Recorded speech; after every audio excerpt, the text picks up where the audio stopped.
Hello, ഒരു പനി പിടിച്ച പുറന്തനാൾ കണ്ടാലോ? അപ്പോൾ ഓഗസ്റ്റ് 24 എൻ്റെ ബർത്ത്ഡേ ആണ് കേട്ടോ. തലേദിവസം തീരെ വയ്യാഞ്ഞിട്ട് ഞാൻ ഒരു കുത്തിവെപ്പിന്റെ ബലത്തിലാണ് കേട്ടോ നടക്കുന്നത്. അങ്ങനെ 24 എത്തി. അങ്ങനെ അമ്പലത്തിൽ പോകണം. നമ്മൾ പിറന്നാളായിട്ട് അമ്പലത്തിൽ പോകാതിരുന്നാൽ എങ്ങനെ? അങ്ങനെ വൈകുന്നേരത്താണ് കേട്ടോ അമ്പലത്തിൽ പോയത്.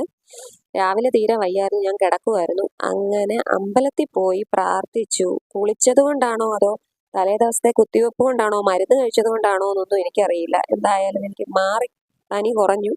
അപ്പോൾ ഒരു ആല് കണ്ടപ്പം 2 ഫോട്ടോ എടുത്തിട്ട് പോകാമെന്ന് വെച്ചു. അപ്പം അങ്ങനെ ഫോട്ടോ എടുത്ത് വീട്ടിലെത്തി. അമ്മായി വന്നു. അമ്മായി വന്ന് ബർത്ത്ഡേക്ക് ഒരു കേക്കും പിന്നെ എനിക്കൊരു ഗിഫ്റ്റും കൊണ്ടാണ് കേട്ടോ വന്നത്. ആ ഗിഫ്റ്റാണ് ഞാൻ ഇട്ടേക്കുന്ന ഡ്രസ്സ്. നല്ല ഡ്രസ്സായിരുന്നു, എനിക്ക് ഇഷ്ടപ്പെട്ടു. എനിക്ക് നന്നായിട്ട് ചേരുന്നുണ്ടായിരുന്നു ആ കളറ്. അങ്ങനെ ദാമിക്കുട്ടനുമായിട്ട് ഞാൻ കേക്ക് മുറിച്ചു. അങ്ങനെ കേക്ക് മുറിയൊക്കെ കഴിഞ്ഞു. എന്തോ മരുന്നിന്റെ ബലത്തിലായിരിക്കാം എനിക്ക് വലിയ പ്രശ്നങ്ങളൊന്നും ഉണ്ടായില്ല. അപ്പം ഇത്രയേ ഉള്ളൂ.